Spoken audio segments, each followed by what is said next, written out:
Your Honor, I propose that the defendant sucks. You love art, but you feel like art doesn't love you back. Does that sound familiar? Well, that's how I felt anyway, when I hit an all-time low. But I'm gonna let you know what helps. I hear a lot of people just, just like telling you stuff. Like, oh well, you don't have to be good at art, it's just a hobby, just don't think about it, don't compare yourself. That's all fine and dandy, but I'm gonna give you some evidence as to why you shouldn't do that, and an explanation too. You gotta just point, evidence, explanation. I'm gonna give you some pee. I didn't go to school for nothing. In fact, I'm taking this to court. Let's have a trial. This is the judge, he's a dumpling, say hi. This is a personification of your creativity. He's got a little plus here because this is positive energy. This is a personification of your negative energy and thoughts and stuff, which is why they've got a minus on their hat. And this is me, a very professional, high quality attorney.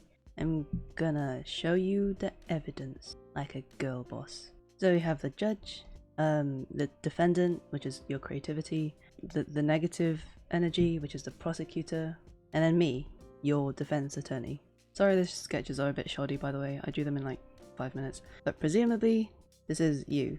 Well, your negative thoughts anyway, and you're like, Your Honor, I propose that the defendant sucks. And then the defendant, which is your creativity, is just like, why am I even here? What is this place? And then I'm like, objection, the defendant does not suck. And then you're like, actually, I'd like to beg to differ. Then beg. Sorry, that was unnecessarily aggressive. Anyway, I'll get to the point. We have this whole trial set up, okay? You're insistent on the fact that you don't want to draw because you suck or something, and I'm saying that's a load of hogwash. Hogwash? Why are we washing the hog? Anyway, they look a bit plain right now, don't they? Should I make them pink? Should I colour them in? I think I'll make them pink, because the Barbie movie is coming out next week. Oh yeah, boy, we do love a bit of pink. Nice, nice, nice. You can be hot pink. Oh boy. This one can have, I don't know, a flower print on it. And the judge's gavel will be pink. Nice, nice. Okay, so the first point I want to make is that everyone holds themselves to different standards, and you shouldn't compare someone else's standard with your own, and vice versa. What I mean by this is that everyone has different standards of beauty and what looks good. Okay, time for some evidence analysis. I'm gonna tell you a little story. When I was a kid, I used to draw people like this, right? There's a face, there's some straw for hair, and everything was super straight, like I had no concept of curves. The eyes were dots, the nose a triangle, and the mouth was like that. And then the clothes would be like this, like a t-shirt. The hands would be like some abomination. And then, okay, yeah, generally that's how I drew people as a kid. Like, people didn't even have shoulders when I was a kid. I just thought that the neck connected to your ribcage or something. I don't know. But as a kid, I didn't have a concept of beauty, and I didn't really know what looked good. I was an innocent, and I thought that this looked amazing. This was peak. Like, I genuinely thought that I was amazing, even though I didn't know that shoulders existed. And I would show this off to my friends at school and to my parents, and I'd be like, hey mom, look at what I drew. And then she'd be like, yes honey, how cool is that? Haha, idiot. And then I'd be a bit disappointed at her lackluster reaction, because I mean, the girl doesn't have shoulders. Like, obviously my mum was going to be a bit disappointed how stupid I was, but I thought it was great, and I had utmost confidence in myself that I just liked drawing and that I was good at it, and that I'd get better. So I had very low standards, but I didn't know that they were low because I was a child, and that's how my mind worked. Now you're probably not a child, well, not like a child anyway, but I just want you to know that it's not a bad thing to think that you're the best and to hype yourself up if that's what makes art fun, you know? Look, I was so proud. Look at my proud face. I was like, Talking about kids, the second point I have is that social media is responsible for the majority of your lack of motivation. And you probably know that already, but I just want to prove how much social media has changed our perception of our environment. So remember how just a minute ago I said that I used to be like this. I used to draw the most god-awful blob of a person ever and be really proud of it because I didn't know any better. The most art I saw was on like graffiti on the walls or in art books, in picture books, that sort of thing.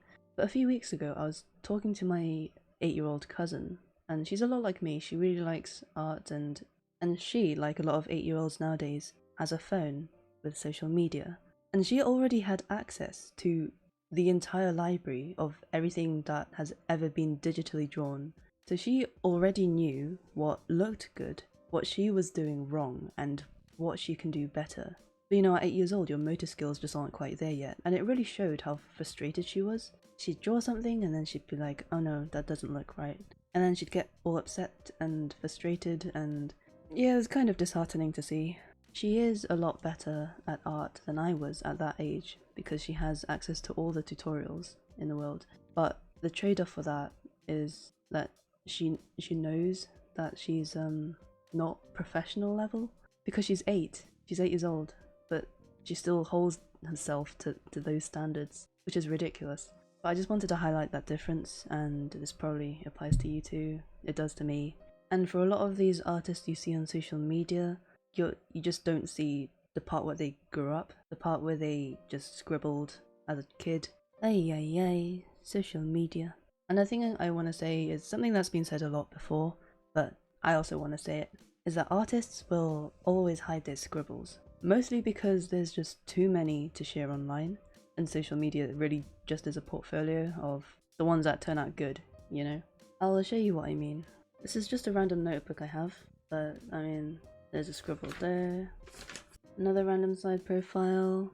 Whatever this is, perspective practice, I think. Oh yeah, this double page spread I did. This girl, she's kind of cute actually. I was a bit proud of her. A bunch of eyes, many eyes, more eyes. Wherever this guy is, something I scribbled out.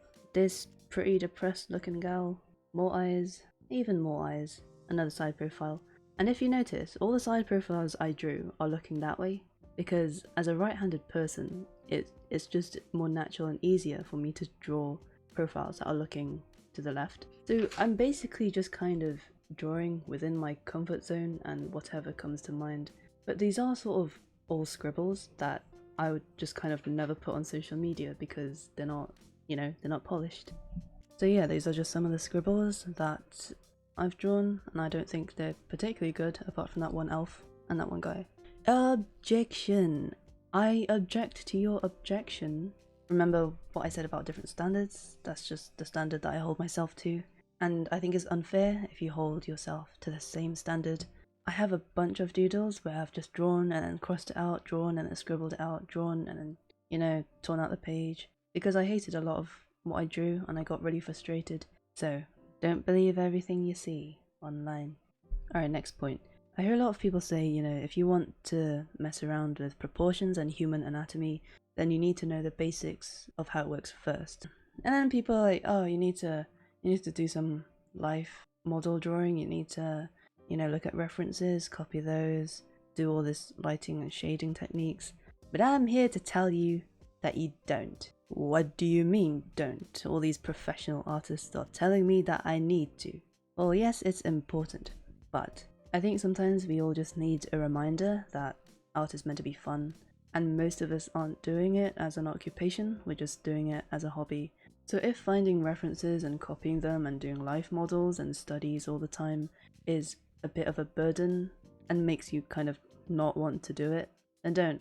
It's fine. I think it's fine. Just draw whatever is comfortable and makes you happy. Genuinely though, even if you decided to abandon all proportions, like, what's wrong with drawing someone like that? You know, just make up a new species for them. They don't have to be human. Or they could be a mutated human. Or you could just make up your own universe where humans look like this. Of course, on the flip side, if you want to draw anatomy perfectly and know how to do all the basics, then you are gonna have to sacrifice some energy to do that. But I'm talking about when people think they have to do life model drawings and stuff like that. But if you don't wanna, just don't do it, you know? On a similar note, I think it's perfectly fine if you have a comfort zone and you never leave it. Because for most of us, art is a hobby, and even if it's not a hobby, there are plenty of artists, professional artists, who stick to the same style, the same type of image, and that's what they're known for, and the audience loves them for that. So it's fine if you don't challenge yourself all the time, you know, that requires energy, and I just draw to relax and stuff, so, you know. Anyway, my next point is that, why did I do that? I'm so cringe. It's okay to use jealousy as fuel. So you know how we're all human, right? And we have jealous feelings when people do other things better than us. And most of the time people are like, don't be jealous. Jealous is such an ugly emotion.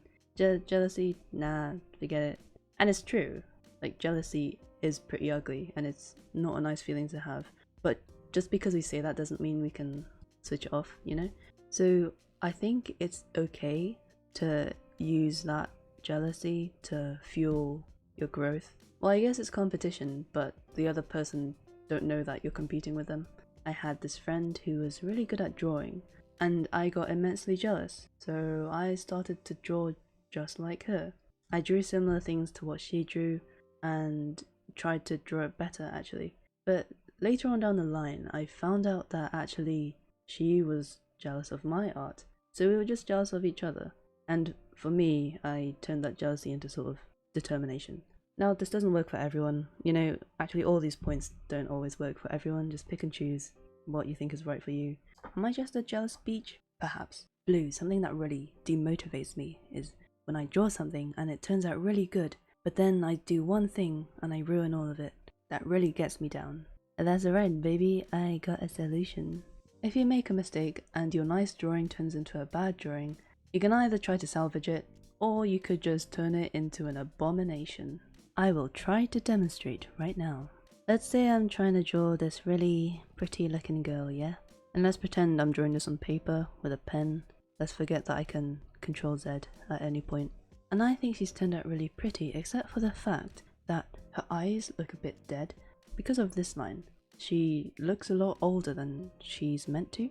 And I'm all like, oh no, I've ruined it and this is the end of my life and I'm a failure. Or you can just run with it and just turn her into an eldritch monster, which I quite like doing. So I'm gonna say she's got things drooping from her eyes, and this eye's gonna be black, and she's gonna have horns that are big like that. She's gonna have like this Dracula type cape dress. That probably wasn't the best explanation ever, but you get what I mean. And if you really don't like it, then it's fine. You can just start over or draw something else. Something that I like to do sometimes is when I feel like I've gone without drawing for a long time and I don't have a pen on me, I'll just look at my surroundings and pretend to draw it in the air, like I'm shadow drawing. So for example, I'll see, I don't know, someone sitting at a table and I'll study their figure and I'll just be like more subtly than that. And that actually helps me because even though I'm not physically putting pen to paper, I'm still studying the angles and the spaces in between, and that tends to help quite a lot. Alright, I want to talk to you about the perception of improvement, which is a big point, I think. So improvement isn't linear, right? Let's say from start to finish, your graph of improvement looks something like this. It goes up and then down and then up and then down and up and then down. But overall, your sort of improvement is going up, right? I just noticed these are the other way around. Yeah, so if you feel like you suck and that you're actually improving but backwards, devolving, regressing, whatever, you feel like you're getting worse, you might actually just be somewhere like here in one of these troughs. And that's a local minimum, right? Within, I don't know, this time frame. This is the only time you've gotten worse that much. But you forget how you were this time ago, which is the global minimum. And I think it really helps if you go back and look at some of your artworks to just see how much you've improved, because that tends to be really encouraging, and more often than not, you'll find that there's a really big difference to where you currently are and where you started. And if you don't feel like you're getting better, that probably just means you're somewhere at a sort of plateau, where it just means that you've gotten used to your improvement and there's just going to be a little bit of stagnation before you start to improve again. And just for context, these minimums can last a long time. I mean, if I think of this as my entire life until this point, this minimum right here lasted about 2 years for me. So it took a while before I got back into the groove of things and I started ascending. And then the other thing is, as a person, you're gonna always have a varying ability of what you can do. Let's say that this is your scale, your standard of how you hold yourself, where A is the best you could be, specifically you, and F is potentially the rock bottom. And this at any point in time is the maximum and minimum that you are capable of achieving. Let's say one day you're feeling pretty good about yourself, you're pretty well rested, you draw something that's well within your comfort zone, easy angle, easy pose, pretty nice lighting, and you think, wow, that's amazing, I'm like up there. And then the next day, it's, I don't know, raining outside and you feel a bit sad and you decide to draw something without reference, with a particularly difficult pose, with colours that you're not used to. And you draw something that you really don't vibe with and you think, wow, I've completely failed, this is catastrophic, I'm going to cry now. But I just want to say that that's pretty natural, right, if you think about it. All of us are going to have, at any one time, a maximum and a minimum. But just because you consider a B level artist and you draw something that you consider D level doesn't mean you suck. It just meant that that one particular day and drawing sucked. Does that make sense? Am I being stupid? I don't know. I was just trying to like visualize and try to sort of maths this thing out. I was trying to give scales, and maybe this is dumb. I don't know. I'm dumb. Anyway, you don't have to be perfect all the time. That's what I'm trying to say. Thanks. Yeah, and I bring this up because personally, when I considered myself at like a C level and I drew something that was E level, I thought I'd gotten worse at art basically, and that really got me down, got me demotivated, and I would leave art for months at a time, which was not good for me because like bringing my characters to life isn't really a choice for me. It just feels like an innate need. It's just part of my being and I have to do it. But when I felt that art wasn't reciprocating that love, and I thought, wow, this actually sucks, I suck. And that was really depressing because it felt like I wasn't cut out for what I thought was my purpose in life, which is really sad, Anyway, I just want to talk about this particularly. Why is it only artists that are so hard on themselves? And why is it the community around artists that are so fickle? Like, imagine if a language learner had the same mentality that we did. Imagine someone learning Spanish and then looking at someone who speaks Spanish as a second language better than them, and then being like, oh no, that person's better at Spanish than I am. Guess I'm gonna give up Spanish because they do it better than I do. Literally anyone would be like, what are you on about? It's about you wanting to learn Spanish, right? You're the one who wants to express themselves and talk to other people in Spanish, right? Why are you comparing yourself to someone else's ability like that? And I think it's really the same for art. It's you that wants to bring your imagination to life, right? No one else is gonna do it for you, so you better do it, yeah? Let's hand down the verdict, because I need to pee. So, do you concede? Yes, I concede. I do not suck, and I am going to draw when I want to, and what I want. Haha, yeah, I never cared anyway. Your Honor, the verdict, please. On the account of sucking at art, this court finds the defendant not guilty. Yay! Yay! Yay! Celebration. Alright, I need to piss now. Bye.